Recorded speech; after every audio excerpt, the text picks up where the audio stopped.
हैदराबाद में सुबह की पहली किरण ने दस्तक दी थी।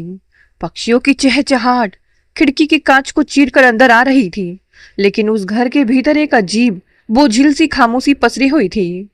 यह वह घर था जहां कभी खिलखिलाहट और गपशप की महफिलें जमती थीं, पर आज वहां समय जैसे ठहर गया था। आराधना जी की आंखें हमेशा की तरह सुबह 5 बजे ही खुल गई थी। उन्होंने बिस्तर पर करवट बदली और अपने पास सो रहे पति सुधीर जी की तरफ देखा। सुधीर जी के चेहरे पर चिंता की लकीरें साफ दिख रही थी, जो सोते हुए भी गायब नहीं होती थी। बैंक के चीफ मैनेजर के पद से रिटायर्ड होने के बाद सुधीर जी ने सोचा था कि अब जिंदगी सुकून से कटेगी। बड़ी बेटी नियति अपने ससुराल में बेहद सुखी थी। उसका अपना एक हंसता खेलता परिवार था, सब कुछ ठीक ठाक था। लेकिन छोटी बेटी जया की किस्मत ने जो मजाक किया था, उसने इस हंसते खेलते परिवार की रीढ़ ही तोड़ दी थी। आराधना जी बिस्तर से उठी और भारी कदमों से रसोई की तरफ बढ़ी। उन्होंने गैस पर चाय का पानी चढ़ाया। पानी उबल रहा था और उसके साथ ही आराधना जी के भीतर चिंताओं का समंदर भी उफान मार रहा था। उनकी छोटी बेटी जया, जिसकी शादी को अभी 2 साल भी पूरे नहीं हुए थे, उसका पति राहुल एक भीषण सड़क हादसे में इस दुनिया को छोड़कर चला गया। राहुल के जाने का गम तो था ही, लेकिन जया अकेली नहीं थी। उसकी गोद में 6 महीने की नन्ही मासूम बच्ची थी, पीहू। हे ईश्वर, मेरी बच्ची ने किसी का क्या बिगाड़ा था? आराधना जी ने हर दिन की तरह आज भी भगवान से वही अनुत्तरित सवाल पूछा। चाय की पत्ती डालते हुए उनकी आंखें डबडबा गई। उन्हें हर पल हर सेकंड यही चिंता खाई जा रही थी कि उनकी इस मासूम नाजुक सी बेटी का आगे क्या होगा।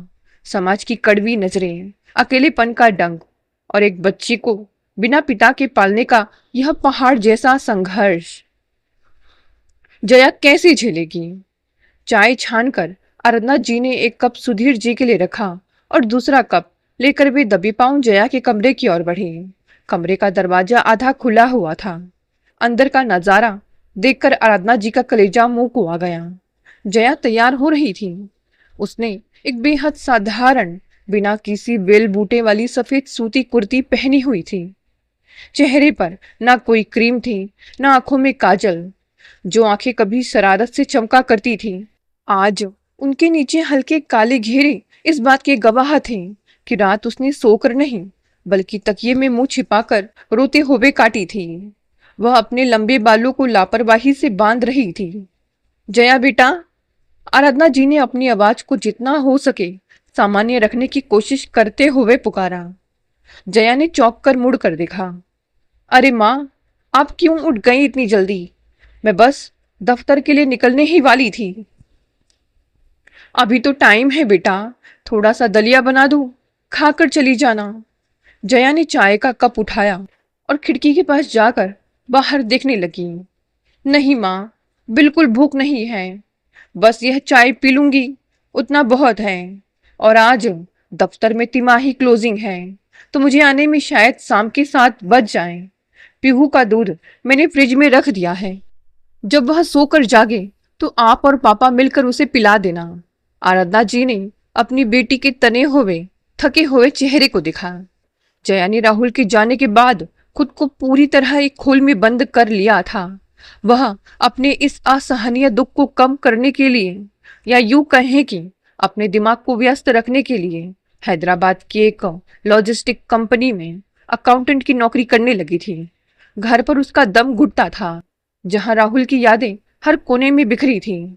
इसीलिए वह दफ्तर के कागजों और आंकड़ों में खुद को डुबो देना चाहती थी। तो अपनी सेहत का ध्यान नहीं रखेगी तो पीहू को कौन संभालेगा जया? हम तो बूढ़े हो चले हैं, आज है कल नहीं। आराधना जी की बात पूरी भी नहीं हुई थी कि जया ने मुड़कर उनकी तरफ देखा। उसकी आंखों में आंसू तैर रहे थे। माँ प्लीज, सुबह सुबह ऐसी बातें मत किया करो। मैं आप लोगों की वजह से ही तो सांस ले रही हूँ। अगर दफ्तर भी ना जाऊं तो इस खाली घर की दीवारें मुझे काटने को दौड़ती हैं।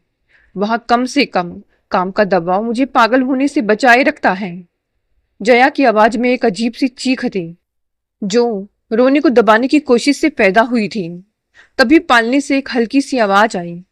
6 महीने की पीहू ने अपनी छोटी छोटी आंखें खोली। और हाथ पैर मारने लगी। अपनी बेटी की आवाज सुनते ही जया के चेहरे के सारे कड़े बहाव पिघल गए। वह तुरंत पालने के पास घुटनों के बल बैठ गई और पीहू के नन्हे गालों को चूमने लगी। मेरी गुड़िया जाग गई। माँ, मैं इसके जागने से पहले ही निकलना चाहती थी, अब यह मुझे जाने नहीं देगी। जया ने भारी मन से पीहू को गोद में उठाया, उसे थोड़ा सा पुचकारा और फिर आराधना जी की गोद में सौंप दिया। अपना बैग उठाकर बिना पीछे मुड़े वह कमरे से बाहर निकल गई। घर का मुख्य दरवाजा बंद होने की आवाज आई और उसके ही साथ आराधना जी के दिल पर एक और भारी पत्थर रख दिया गया। सुधीर जी भी तब तक उठ चुके थे। उन्होंने लॉबी में आकर जया को जाते हुए देखा था। दोनों बूढ़े माँ बाप ने एक दूसरे की तरफ देखा। बिना कुछ बोले सुधीर जी ने आराधना की गोद से रोती हुई पीहू को ले लिया और उसे बहलाने लगे। यह इस घर की रोज की कहानी थी। रविवार का दिन था। घर के भारी माहौल को थोड़ा बदलने के उद्देश्य से सुधीर जी ने एक फैसला लिया था। आराधना, चलो आज हम दोनों पीहू को लेकर पास के मॉल चलेंगे।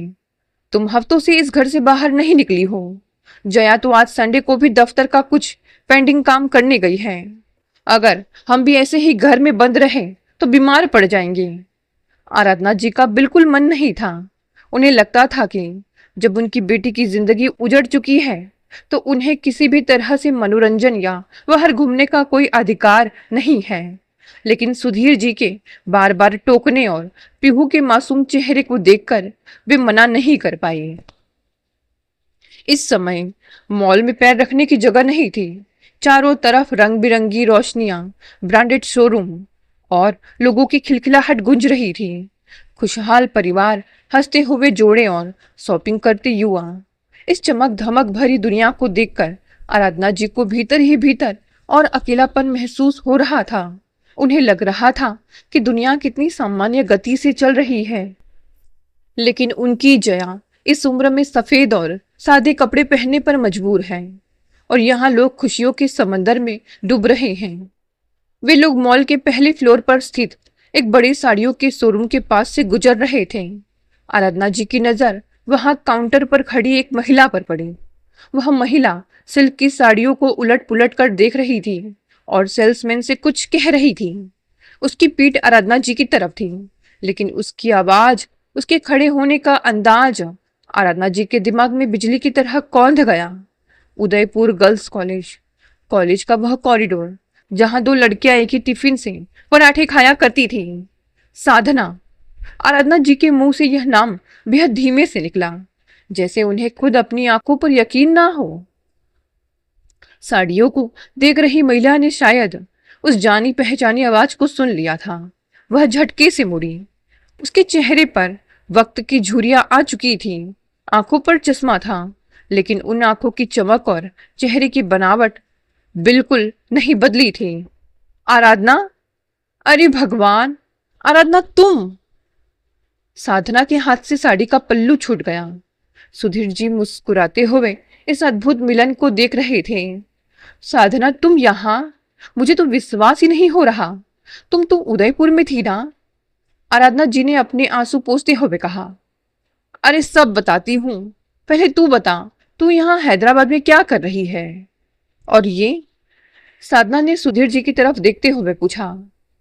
यह मेरे पति हैं सुधीर जी, और यह हमारी नातिन है पीहू। आराधना जी ने परिचय कराया।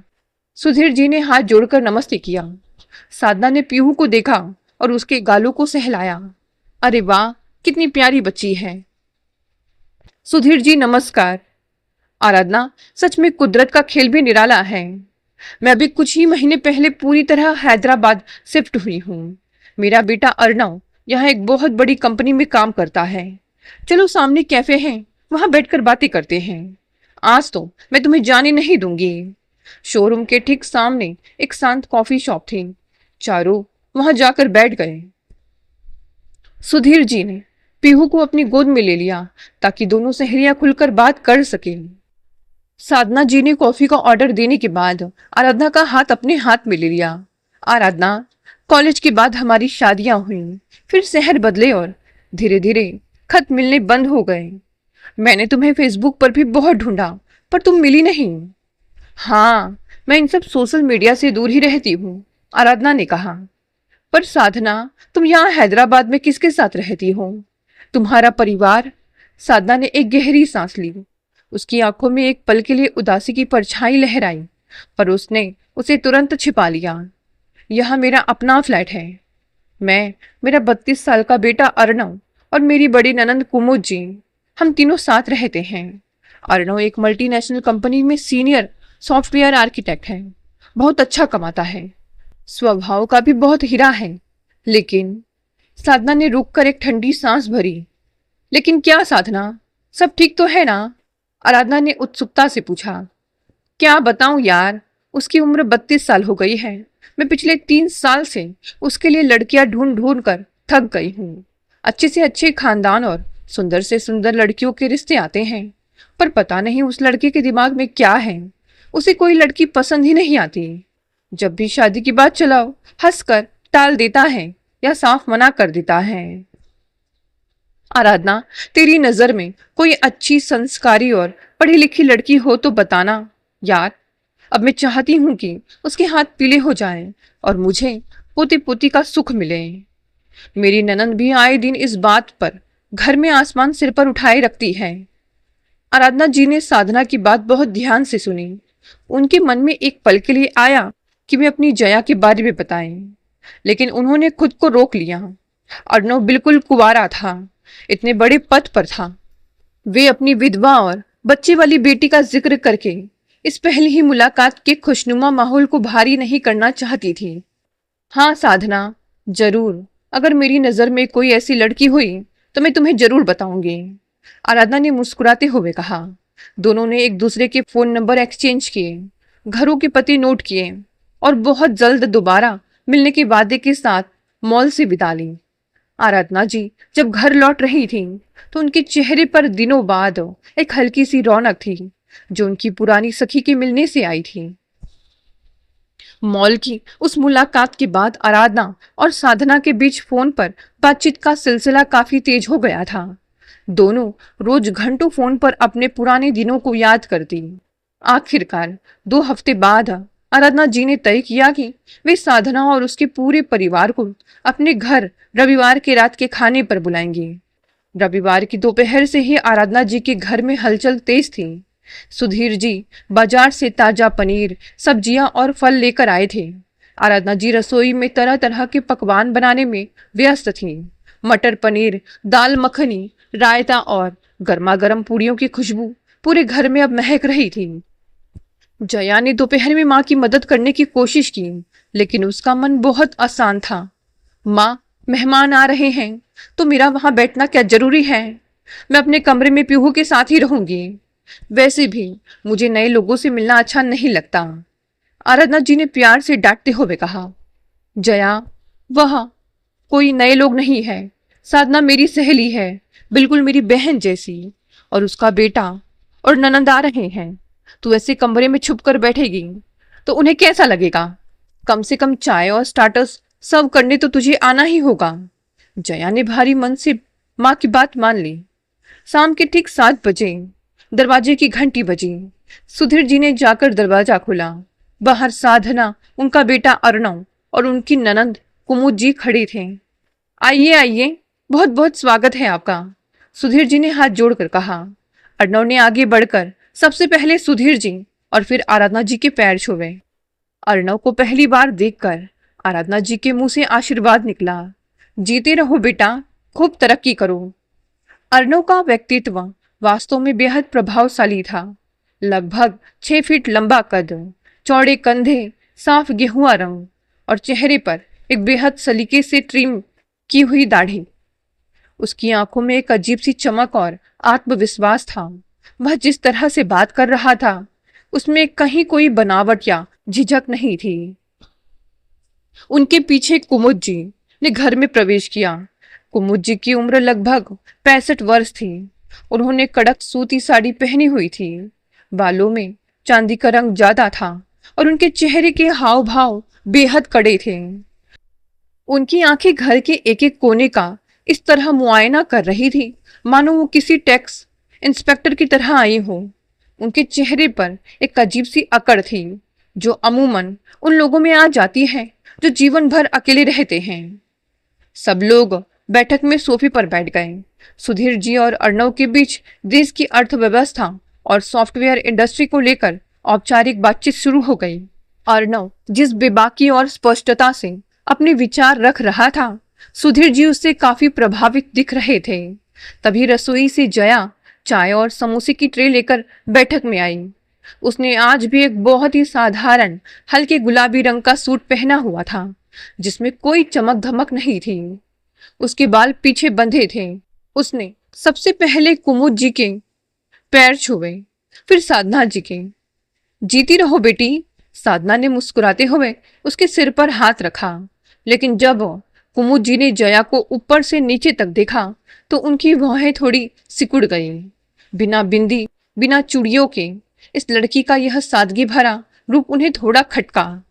जया ने जब अर्णव की तरफ चाय की प्लेट बढ़ाई तो दोनों की आंखें कुछ पलों के लिए मिली। अर्णव ने देखा कि जया की आंखों में गहरा असीम ठहराव और एक छिपा हुआ दर्द था। वह आम लड़कियों की तरह अर्णव को देखकर ना तो मुस्कुराई, ना ही उसने अपनी नजरें शर्मा कर झुकाई। थैंक यू, अर्णव ने चाय लेते हुए कहा। जया ने बस धीरे से सिर हिलाया और साधना जी के पास रखे सोफे के कोने पर बैठ गई। तभी अंदर के कमरे से पीहू के जोर जोर से रोने की आवाज आई। पीहू शायद सोकर जाग चुकी थी और कमरे में किसी को ना पाकर डर गई थी। आवाज सुनते ही जया एकदम से हड़बड़ा कर उठी। माँ, मैं जरा पीहू को देखती हूँ। और वह तेजी से अंदर के कमरे की तरफ भाग गई। कुमुद जी ने चाय का एक घूंट लिया। उनके चेहरे पर एक तीखा भाव आया। उन्होंने सीधे आराधना जी की तरफ देखा और बेहद सपाट बेबाक लहजे में पूछा, अरे आराधना जी, आपकी बेटी शादीशुदा है क्या? मगर शादीशुदा लग नहीं रही। इस अचानक और सीधे सवाल ने पूरे कमरे के माहौल को जैसे बर्फ की तरह जमा दिया। आराधना जी ने उस समय सिर्फ इतना ही कहा था कि दामाद जी अब इस दुनिया में नहीं है।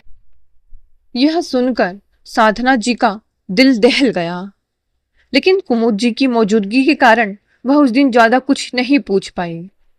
इस घटना के 4 दिन बाद गुरुवार की दोपहर को साधना अकेले ही आराधना की फ्लैट आई। उस समय जया अपने दफ्तर में थी और सुधीर जी नन्ही पीहू को नीचे सोसाइटी के पार्क में टहलाने गए थे ताकि बच्ची को थोड़ी ताजी हवा मिल सके। घर में दोनों सहेलियां अकेली थी। साधना ने आते ही आराधना का हाथ पकड़ लिया। उसकी आंखों में गहरी हमदर्दी थी। आराधना, उस दिन दीदी के सामने मैं कुछ नहीं बोल पाई। साधना के इस अपनेपन भरे स्पर्श ने आराधना जी के भीतर के बांध को तोड़ दिया। साधना, क्या बताऊं तुझे, मेरी जया की जिंदगी को किसी की नजर लग गई है। राहुल बहुत अच्छा लड़का था। दोनों की शादी बहुत धूमधाम से हुई थी। शादी के बाद जब पीहू का जन्म हुआ तो हमारी खुशियों का ठिकाना नहीं था। लेकिन एक रात राहुल दफ्तर से लौट रहा था। हाईवे पर एक तेज रफ्तार ट्रक ने उसकी कार को टक्कर मार दी। राहुल की मौके पर ही। आराधना जी आगे बोल नहीं पाई। उनका गला रूंध गया। साधना जी की आंखें भी भर आई थी। ओ मेरे भगवान, इतनी छोटी सी उम्र में इतना बड़ा पहाड़। हाँ साधना, आराधना जी ने सिसकते हुए आगे कहा। जया तब से एकदम पत्थर जैसी हो गई है। वह अपनी इस मासूम बच्ची के लिए ही जी रही है। उसने खुद को संभालने के लिए नौकरी शुरू की है ताकि उसका दिमाग कहीं लगा रहे। सुधीर और मैं दिन भर इस बच्ची को संभालते हैं। पर साधना, जब मैं रात को जया के कमरे से उसके रोने की सिसकियां सुनती हूँ तो मेरा कलेजा फट जाता है। सुधीर और मैं तो अब बूढ़े हो चले हैं। हमारे जाने के बाद मेरी इस बच्ची का, पोती का क्या होगा? समाज इसे जीने नहीं देगा। साधना ने आराधना के हाथों को और कसकर भींच लिया। उसने खिड़की से बाहर देखते हुए एक बहुत लंबी ठंडी सांस ली। उसका चेहरा अचानक बहुत गंभीर और विचार मग्न हो गया, जैसे वह अपनी जिंदगी के किसी बहुत गहरे और काले अतीत में उतर रही हो। आराधना, साधना की आवाज में एक अजीब सा भारीपन था। जरा सोच, उस औरत पर क्या बीती होगी जिसने अपनी जिंदगी में एक नहीं बल्कि 2 बार शादियां की और भगवान ने दोनों ही बार उसकी मांग का सिंदूर उजाड़ दिया। मैं यह सुनना था कि आराधना जी के पैर के नीचे से जैसे जमीन खिसक गई। साधना, यह तू क्या कह रही है? साधना ने सुनने में अपनी नजरें टिका दी, मानो वह पुराने उस अतीत के पन्नों को पलट रही हो। हाँ आराधना, मेरी पहली शादी मेरे माता पिता ने बहुत अरमानों से उदयपुर के एक बहुत बड़े और प्रतिष्ठित परिवार के लड़के मनोज से की थी। मेरे पिता ने अपनी हैसियत से कहीं ज्यादा कर्ज लेकर दान दहेज दिया था ताकि उनकी बेटी वहां खुश रहे। लेकिन वो कहते हैं ना कि महलों में रहने वाले हर इंसान का दिल बड़ा नहीं होता। साधना के चेहरे पर एक कड़वाहट उभर आई। मनोज के माता पिता अत्यंत लालची, संकीर्ण और अहंकारी स्वभाव के थे। वे लोग शादी के पहले दिन से ही मुझे नीचा दिखाने लगे। मेरा साधारण सा मायका, मेरा रूप रंग उनके उच्च स्तरीय रहन सहन और बिरादरी की झूठी शान से मेल नहीं खा रहा था। वे आए दिन मुझे मायके से और नगद पैसे या गाड़ी लाने के लिए मानसिक रूप से प्रताड़ित करते रहते थे। उनके लिए बेटे के सुख से ज्यादा बिरादरी में अपनी नाक ऊंची रखना ज्यादा जरूरी था। तो क्या मनोज ने कभी तुम्हें नहीं बचाया? आराधना ने सांस रोक कर पूछा। साधना ने एक दर्द भरी मुस्कान बिखेरी। मनोज मनोज अपने माता पिता की इकलौती संतान था। आराधना, वह पूरी तरह से अपने पिता के व्यवसाय और उनके पैसों पर निर्भर था। उसमें अपने पैरों पर खड़े होने की ना तो हिम्मत थी, ना ही कोई तजुर्बा। वह मुझसे बहुत प्यार करता था, मेरा दर्द समझता था, लेकिन वह चाह कर भी कभी अपनी पत्नी का पक्ष नहीं ले पाता था। वह अपनी माँ के तीखे तानों और मेरे आंसुओं के बीच इस कदर बुरी तरह फंस गया कि उसका मानसिक संतुलन बिगड़ने लगा। वह रोज रात को मुझसे रोकर माफी मांगता, पर दिन में अपने पिता के सामने भीगी बिल्ली बन जाता था। वह बहुत कमजोर इंसान था आराधना, बहुत कमजोर। साधना की आंखों से आंसू की एक बूंद टपक कर उसके घुटनों पर जा गिरी। साधना की आवाज अब और धीमी और गहरी हो गई थी, मानो वह उस भयानक रात की स्मृतियों को अपने भीतर से खुरच खुरच कर बाहर निकाल रही हो। आराधना, वह रात मैं अपनी आखिरी सांस तक नहीं भूल सकती। उदयपुर में उस दिन सुबह से ही मूसलाधार बारिश हो रही थी। मेरे सास ससुर ने दोपहर में मेरी माँ को लेकर कुछ ऐसी बातें कही जो मेरा आत्मसम्मान बर्दाश्त नहीं कर पा रहा था। जब मैंने पलटकर जवाब दिया तो मेरे ससुर ने चिल्लाकर कहा कि अगर तुम्हारे बाप के पास और पैसे नहीं थे तो हमारे आलीशान बंगले में अपनी बदसूरत बेटी को भेजने का सपना क्यों देखा था। मैंने रोते हुए ऊपर कमरे में जाकर खुद को बंद कर लिया। शाम को जब मनोज लौटा तो उसकी माँ ने नीचे ही उसके कान भर दिए। वे रोने का नाटक करने लगी कि तुम्हारी पत्नी ने आज हमारे खानदान की बेइज्जती की है। मनोज जब कमरे में आया तो उसका चेहरा पीला पड़ चुका था। वह गुस्से में नहीं था आराधना, वह डरा हुआ था। उसने मुझसे कहा, साधना, तुम मेरी माँ से माफी मांग लो। मैं पिताजी से और बहस नहीं कर सकता। अगर उन्होंने मुझे बिजनेस से बेदखल कर दिया तो हम रास्ते पर आ जाएंगे। मैंने उसकी तरफ देखा और पूछा, मनोज, क्या तुम्हें नहीं दिख रहा कि तुम्हारी माँ झूठ बोल रही है? क्या मेरा कोई वजूद नहीं है इस घर में? उसने कोई जवाब नहीं दिया। उसने बस अपना सिर पकड़ लिया और बेड पर बैठ गया। पूरी रात हम दोनों में से कोई नहीं सोया। वह बार बार उठकर कमरे में चक्कर काट रहा था, बड़बड़ा रहा था। मुझे लगा कि वह हमेशा की तरह परेशान है, इसलिए मैंने उसे उसके हाल पर छोड़ दिया। सुबह के करीब 4 बजे मेरी आंख लगी थी। फिर क्या हुआ साधना? आराधना की सांसें अटक गई थी। सुबह जब 5 बजे मेरी आंखें खुली तो बिस्तर का मनोज वाला हिस्सा खाली था। मैंने सोचा वह नीचे पानी लेने गया होगा, पर जब मेरी नजर अटैच बाथरूम के दरवाजे पर पड़ी तो वह अंदर से बंद था और नीचे से रोशनी छन कर आ रही थी। मैंने आवाज दी, मनोज, मनोज बाहर आओ। कोई जवाब नहीं आया। मैंने दरवाजे को थपथपाया, फिर जोर से जबरदस्ती से धक्का दिया। अंदर का नजारा, साधना की आवाज कांपने लगी, उसकी सिसकी निकल गई। मनोज ने जहर खाकर अपनी जान दे दी थी। वह जा चुका था आराधना। वह अपनी पत्नी और अपने माता पिता के बीच की उस मानसिक युद्ध को और नहीं झेल पाया। आराधना ने साधना को अपने गले से लगा लिया। दोनों सहेलियां एक दूसरे को थाम कर रोने लगी। कुछ मिनटों के बाद साधना ने खुद को संभाला। पुलिस आई, घर में कोहराम मच गया, लेकिन मनोज सिर्फ मरा नहीं था, वह अपने पीछे 2 खत छोड़ गया था जो उसकी शर्ट की जेब से मिले। पहला खत पुलिस ने उसके माता पिता के सामने पढ़ा। मनोज ने उसमें लिखा था, मम्मी पापा, आप दोनों ने अपनी बिरादरी, अपने लालच और अपने झूठे अहंकार के लिए मेरी खुशियों की बलि चढ़ा दी। मैं इस घर में एक पति बनकर नहीं, एक कैदी बनकर जी रहा था। मैं आप दोनों को जीते जी तो छोड़ो, मरने के बाद भी कभी माफ नहीं करूंगा। यह सुनते ही मेरी सास ससुर के पैरों तले जमीन खिसक गई, लेकिन उनका अहंकार मरा नहीं था। और दूसरा खत उसमें लिखा था, साधना, मुझे माफ कर देना। मैं एक बेहद डरपोक और कायर इंसान हूं।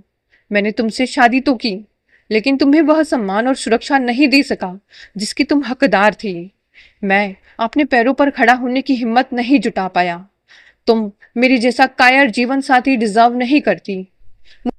मुझे भूल जाना और अपनी नई जिंदगी बसाना। आराधना। उस खत को पढ़कर मुझे मनोज पर गुस्सा नहीं आया, बल्कि उसकी कमजोरी पर तरस आया। लेकिन असली तमाशा तो मनोज के अंतिम संस्कार के बाद शुरू होना था। मनोज की चिता की राख अभी ठंडी भी नहीं हुई थी कि उस आलीशान बंगले का माहौल साधना के लिए एक नरक में तब्दील हो गया। मनोज के माता पिता, जो अपने बेटे की खुदकुशी के असली जिम्मेदार थे, समाज के सामने खुद को बेगुनाह साबित करने के लिए तड़प रहे थे।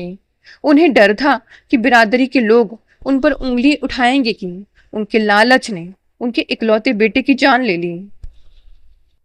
इस बदनामी से बचने के लिए उन्होंने सबसे आसान रास्ता चुना, साधना को मोहरा बनाना। साधना ने अपनी कहानी आगे बढ़ाई।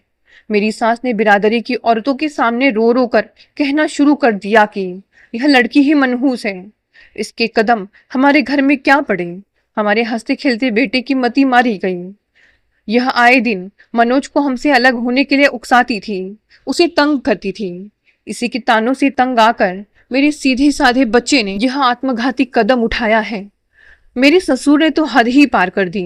उन्होंने मेरे पिता को फोन करके कहा कि अपनी कुलक्षणी बेटी को यहाँ से ले जाओ, वरना हम इस पर मनोज को उकसाने का पुलिस केस दर्ज करवा देंगे। आराधना ने गुस्से में मुट्ठियां भींच ली। कितने गिरे हुए लोग थे वे। हाँ आराधना, मेरे पिता उस समय पूरी तरह टूट चुके थे। वे उदयपुर आए और मुझे उस घर से ले जाने लगे। जब मैं उस घर की दहलीज पार कर रही थी तो मेरी सांस ने जमीन पर थूकते हुए कहा था, जा, अपने मनहूस साये को यहां से ले जा। साधना की आंखों में एक अजीब सी चमक आ गई। आराधना, उस समय मैं 2 महीने की गर्भवती थी। मेरे पेट में मनोज का अंश पल रहा था।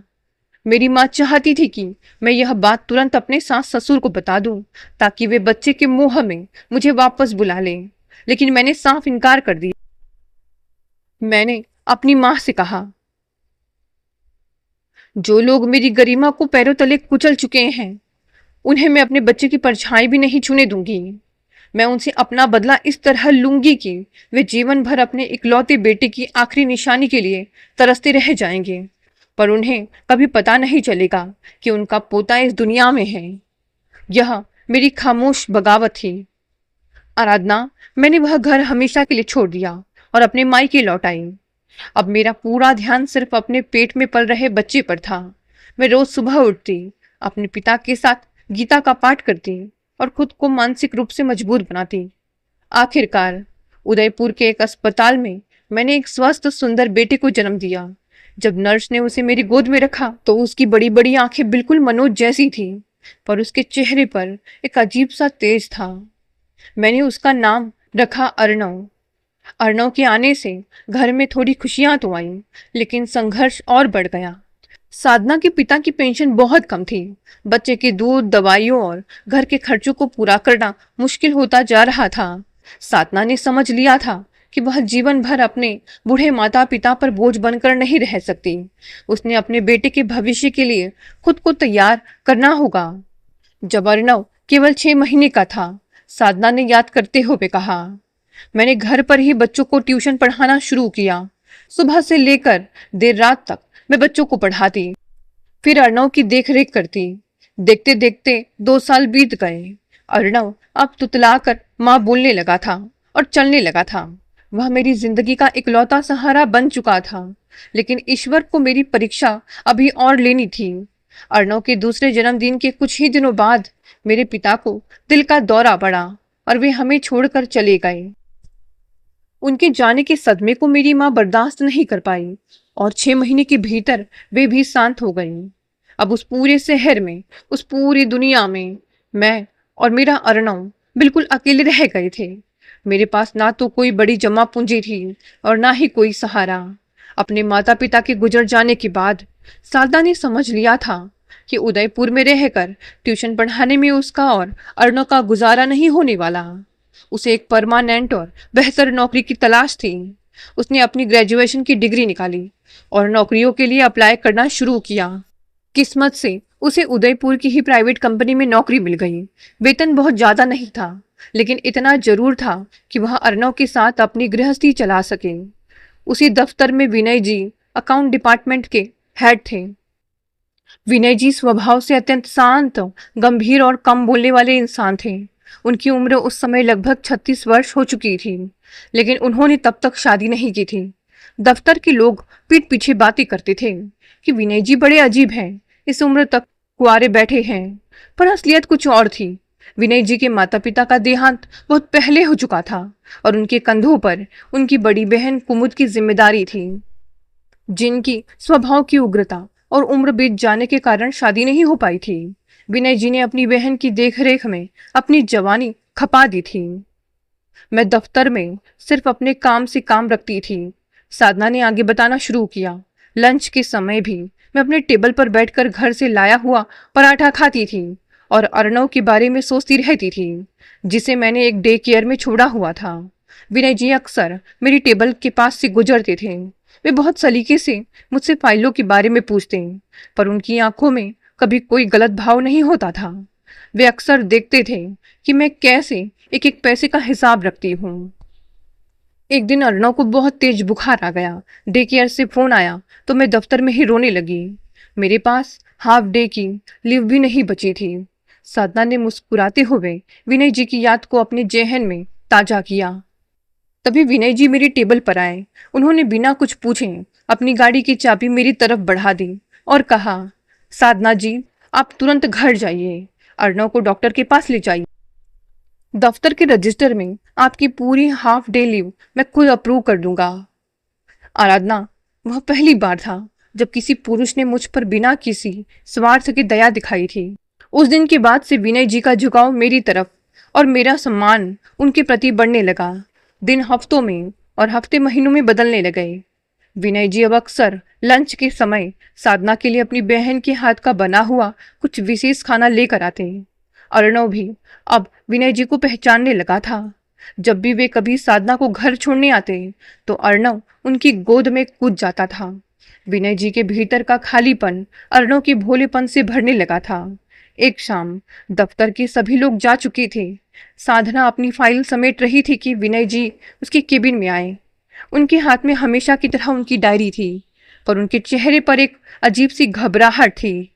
साधना जी, विनय जी ने रुक कर कहा, अगर आप बुरा ना माने तो क्या मैं आपसे एक बहुत निजी बात पूछ सकता हूं? साधना ने अपनी फाइल रखी। जी विनय जी, कहिए ना, आपने मेरी इतनी मदद की है, आप कुछ भी पूछ सकते हैं। विनय जी ने एक गहरी सांस ली और सीधे साधना की आंखों में देखते हुए कहा, साधना जी, मैं जानता हूं कि आपका अतीत बहुत दर्दनाक रहा है। मैं यह भी जानता हूं कि अर्णव आपकी जान है। मैं पिछले 1 साल से आपको देख रहा हूं, आपके संघर्ष को महसूस कर रहा हूं। मैं आपसे शादी करना चाहता हूं। मैं अर्णव को अपना नाम देना चाहता हूं और उसे अपने सगे बेटे से बढ़कर पालना चाहता हूं। मुझे आपके अतीत से, आपके विधवा होने से कोई समस्या नहीं है। क्या आप मुझे यह मौका देंगी? साधना यह सुनकर स्तब्ध रह गई। उसे उम्मीद नहीं थी कि इस रूढ़िवादी समाज में कोई कुंवारा पुरुष एक विधवा और एक बच्चे की माँ को इतने सम्मान से अपनी पत्नी स्वीकार करने के लिए तैयार होगा? उसने विनय जी की तरफ देखा। उनकी आंखों में सिर्फ और सिर्फ सच्चाई थी। साधना को अर्णव के भविष्य के लिए एक पिता की जरूरत थी और खुद के लिए एक सुरक्षित कंधे की। उसने थोड़ी झिझक के बाद अपनी रजामंदी दे दी।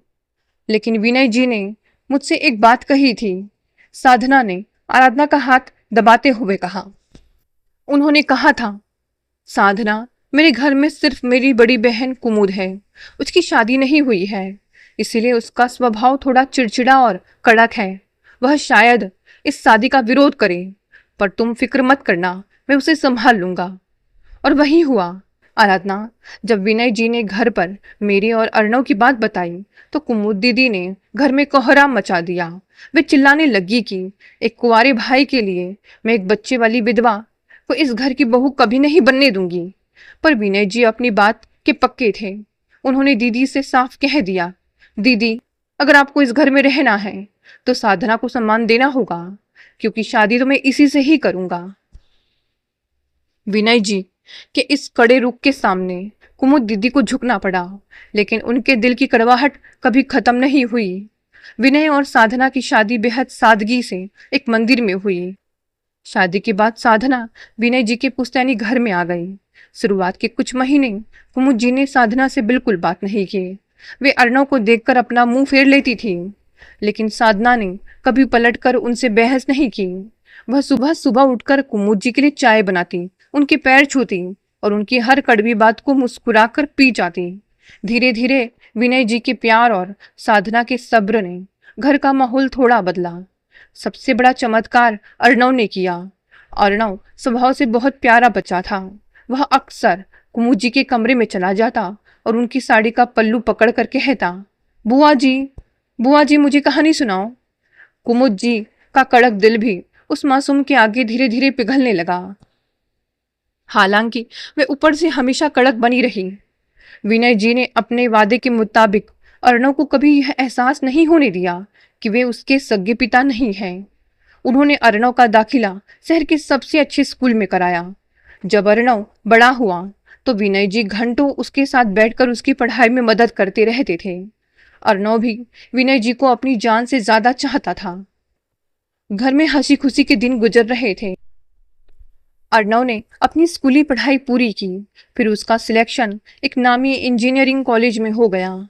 सब कुछ इतना परफेक्ट चल रहा था। आराधना, साधना की आंखों से फिर आंसू बहने लगे। मुझे लगा कि भगवान ने मेरे पहले पति के सारे दुखों का हिसाब विनय जी को भेजकर पूरा कर दिया है। अर्णव अपनी इंजीनियरिंग के आखिरी साल में था। उसकी बेंगलोर की एक बहुत बड़ी कंपनी में नौकरी भी लग गई थी। हम सब बहुत खुश थे, लेकिन साधना का गला पूरी तरह रूंध गया। लेकिन क्या हुआ साधना? विनय जी को क्या हुआ? आराधना ने सांस रोककर पूछा। अर्णव अपनी पहली सैलरी लेकर घर आने वाला था। विनय जी सुबह से बहुत खुश थे। वे बाजार से अर्णव की पसंद की मिठाइयां लेने गए थे। वहां बाजार में अचानक उनके सीने में तेज दर्द हुआ और वे वहीं जमीन पर गिर पड़े। लोग उन्हें अस्पताल ले गए, पर अस्पताल पहुंचने से पहले ही एक भीषण दिल के दौरे ने उन्हें मुझसे छीन लिया। मेरी जिंदगी का दूसरा सिंदूर भी ईश्वर ने बेरहमी से पोंछ दिया। आराधना, मैं एक बार फिर उसी अंधेरे मुहान पर खड़ी थी जहां से शुरू हुई थी। विनय जी के जाने के बाद कुमुद दीदी का व्यवहार मेरे प्रति फिर से कड़ा हो गया। उन्हें लगता था कि मेरा भाग्य ही खराब है। जो भी मेरे करीब आता है वह मर जाता है। अब अर्णव अपनी नौकरी छोड़कर मेरे पास वापस आना चाहता था, पर मैंने उसे रोका। लेकिन आखिर में मैंने और कुमुद दीदी ने उदयपुर का वह घर बेच दिया और हम दोनों अर्णव के साथ हैदराबाद शिफ्ट हो गए, क्योंकि अर्णव का ट्रांसफर यहाँ हो गया था। तब से हम तीनों इस शहर में रह रहे हैं। साधना की पूरी कहानी सुनने के बाद आराधना पूरी तरह सन्न रह गई थी। उसे समझ आया कि उसकी सहेली ने अपनी आत्मा पर कितने गहरे घाव झेले हैं, फिर भी वह समाज के सामने कितनी गरिमा और मजबूती से खड़ी है। दोनों सहेलियों ने एक दूसरे को कसकर थाम लिया, मानो वे एक दूसरे के दुखों को आधा कर लेना चाहती हो। साधना के इस गहरे और दर्दनाक खुलासे के बाद दोनों परिवारों के बीच का बचा कुचा संकोच भी पूरी तरह समाप्त हो गया था। अब आराधना और साधना केवल सहेलियां नहीं थी, बल्कि वे एक दूसरे के सुख दुख की सबसे बड़ी साझेदार बन चुकी थी। अब अक्सर वीकेंड्स पर दोनों परिवारों का मिलना जुलना एक नियम सा बन गया था। कभी सुधीर जी और आराधना पीहू को लेकर साधना के फ्लैट पर जाते, तो कभी अर्णव अपनी कार में माँ साधना और कुमुद बुआ को लेकर आ जाता। इन मुलाकातों के दौरान जो सबसे खूबसूरत और जादुई बदलाव आया, वह था नन्ही पीहू और अर्णव का रिश्ता। पीहू अमूमन नए चेहरों को देखकर डर जाती थी और जया या आराधना की गोदी में छिपने की कोशिश करती थी, लेकिन अर्णव के भीतर बच्चों को लेकर एक अजीब सी सहजता थी, जो शायद उसने अपने स्वर्गीय पिता विनय जी से सीखी थी। अरे मेरी गुड़िया कैसी है? अर्णव जब भी घर में कदम रखता, उसकी गहरी और दमदार आवाज गूंजती। वह सीधे पीहू की तरफ अपने हाथ आगे बढ़ाता। जादू यह था कि पीहू अर्णव को देखते ही अपने छोटे छोटे दांत दिखाकर खिलखिलाकर हंसने लगती और अपनी नन्ही बाहें उसकी तरफ फैला देती। अर्णव उसे अपनी मजबूत गोदी में उठा लेता, उसे हवा में उछालता और उसके पेट पर अपना मुंह रखकर अजीब अजीब आवाजें निकालता, जिससे पीहू लगातार हंसती रहती थी। जया रसोई के दरवाजे से या कोने से इस नज़ारे को चुपचाप देखती रहती थी। राहुल के जाने के बाद उसने पीहू को कभी पुरुष नाना के अलावा की गोदी में इतनी शिद्दत से हंसते हुए नहीं देखा था। अर्णव का यह रूप जया के सूखे और बंजर हो चुके दिल पर ठंडी फुहारों की तरह गिरता था, हालांकि वह तुरंत अपनी नजरें हटा लेती। अर्णव का यह जुड़ाव सिर्फ घर तक सीमित नहीं रहा। अब स्थिति यह थी कि अर्णव जब भी वीकेंड पर मॉल जाता या दफ्तर के काम से बाहर जाता, वह इस नन्ही बच्ची के लिए कुछ न कुछ जरूर खरीद लाता।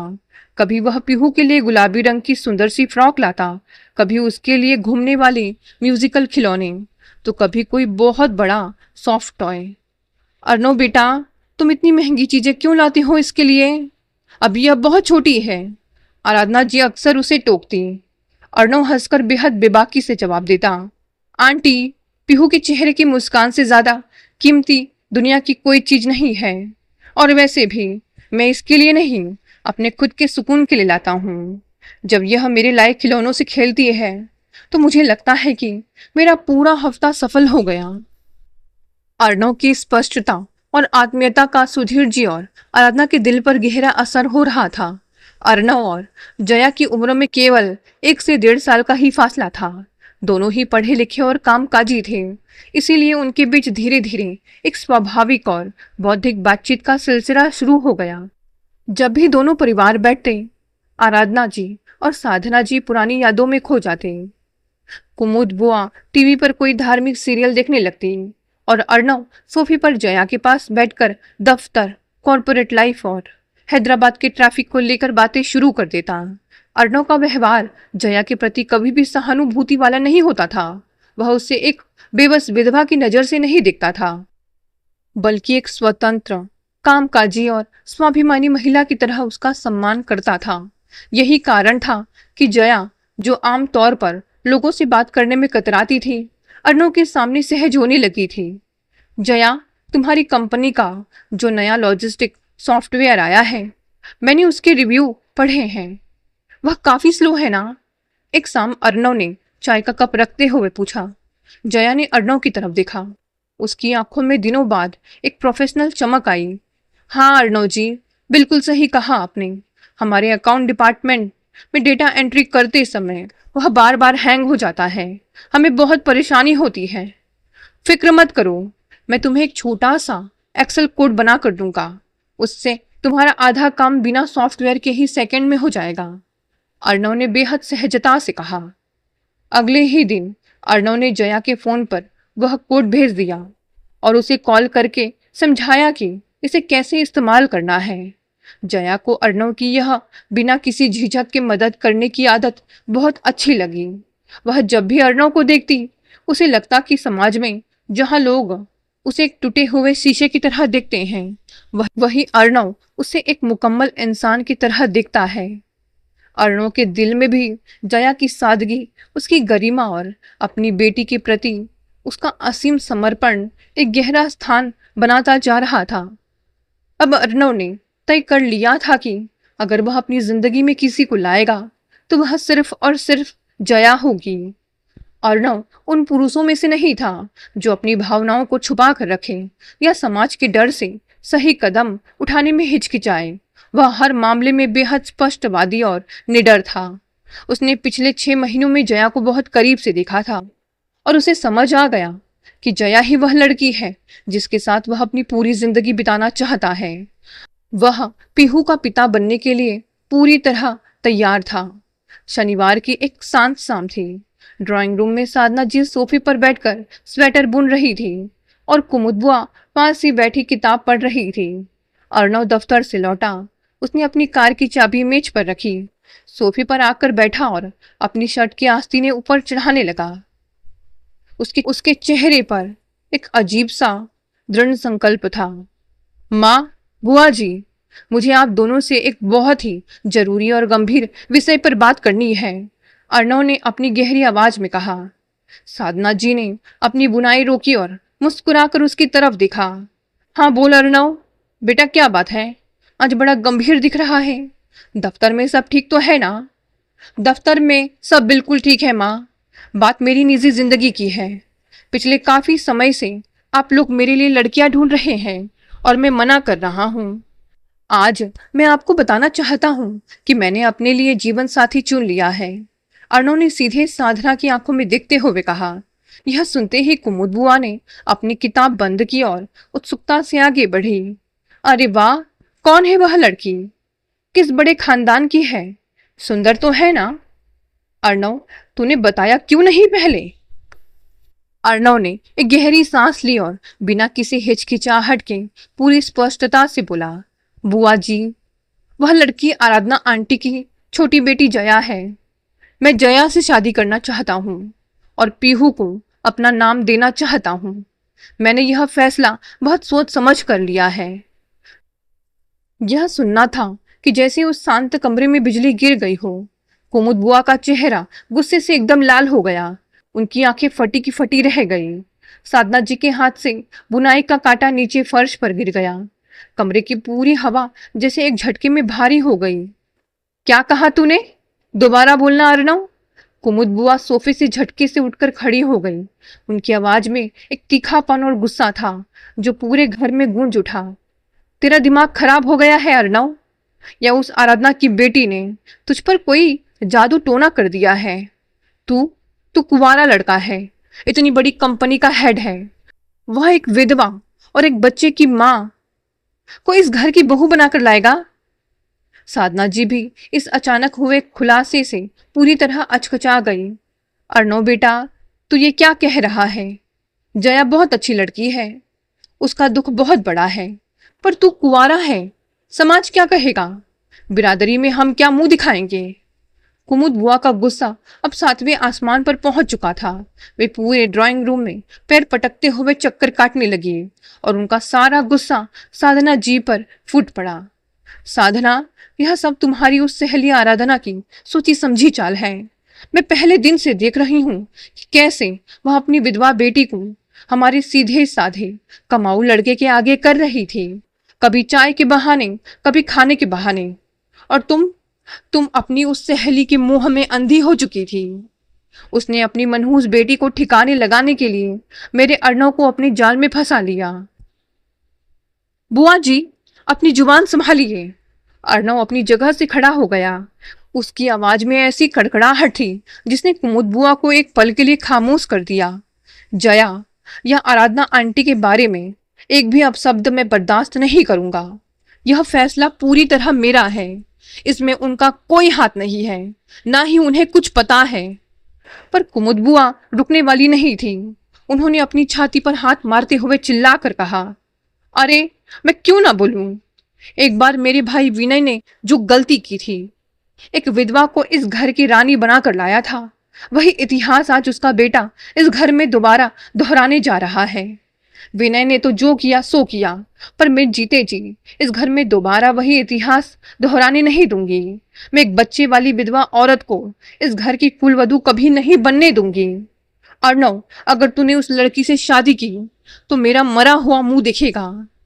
कुमुद बुआ ने अपनी पूरी ताकत से अपना पूरा गुस्सा साधना और अर्णव पर निकाल दिया और पैर पटकती हुई अपने कमरे में गई और दरवाजा अंदर से इतनी जोर से बंद किया कि पूरा घर हिल गया।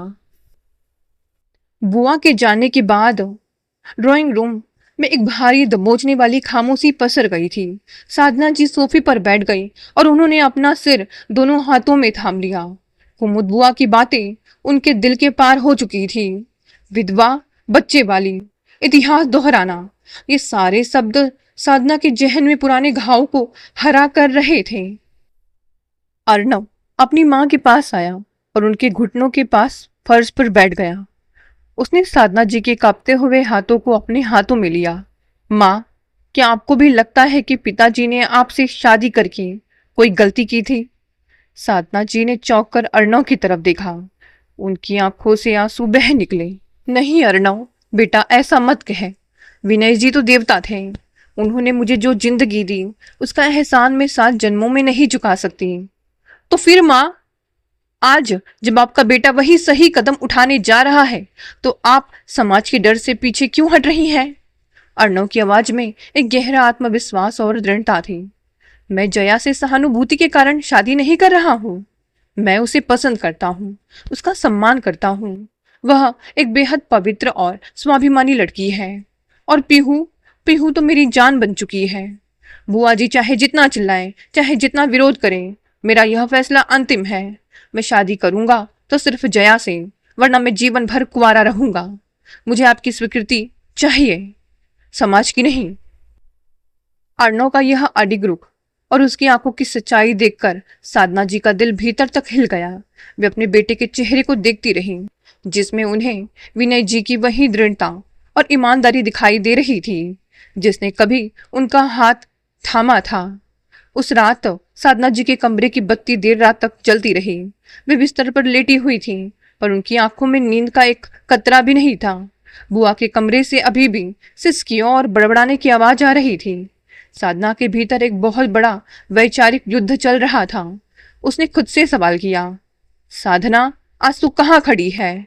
समाज के उस हिस्से में जो औरतों को उनके अतीत के पिंजरे में बंद रखना चाहता है, या उस हिस्से में जो न्याय और आत्मीयता पर विश्वास करता है? जब मनोज की मौत के बाद समाज ने तुझे मनहूस कहकर दुत्कार दिया था, तब अगर विनय जी ने समाज के इन खोखले तानों की परवाह की होती तो क्या आज अर्णव इतना बड़ा इंजीनियर बन पाता? क्या आज मैं इतनी गरिमा से जी पा रही होती? आज जब भगवान ने मेरे बेटे को किसी बेबस लड़की की जिंदगी में उजाला लाने का मौका दिया है तो मैं रूढ़िवादी बातों में आकर अपने ही बेटे का विरोध कैसे कर सकती हूँ? साधना को एहसास हुआ कि कुमुद दीदी का विरोध केवल उनके अपने अकेलेपन और संकीर्ण सोच का नतीजा है। क्या एक बच्चे की माँ होना या विधवा होना कोई गुनाह है? बिल्कुल नहीं। साधना का माँ का हृदय और अपनी बीती जिंदगी ने अर्णव के फैसले पर अपनी अंतिम मुहर लगा दी। अगली सुबह साधना जी सीधे अर्णव के कमरे में गई। अर्णव तैयार हो रहा था। साधना ने उसके सिर पर हाथ रखा और मुस्कुराते हुए कहा, बेटा, तू बिल्कुल सही है। मुझे गर्व है कि मैं विनय जी की पत्नी और तेरी माँ हूँ। हम कुमुद दीदी की कड़वाहट को अपनी खुशियों के आड़े नहीं आने देंगे। चलो, आज ही हम आराधना के घर चलेंगे और यह प्रस्ताव उनके सामने रखेंगे। अर्णव ने भावुक होकर अपनी माँ को गले से लगा लिया। दोपहर का समय था। फ्लैट में सुधीर जी पीहू को गोद में लेकर उसे एक छोटा सा प्लास्टिक का खिलौना दिखा रहे थे और पीहू अपनी छोटी छोटी उंगलियों से उसे पकड़ने की कोशिश कर रही थी। आराधना जी रसोई में कुछ तैयारी कर रही थी। जया अपने कमरे में लैपटॉप पर दफ्तर का कुछ काम कर रही थी। तभी दरवाजे की घंटी बजी।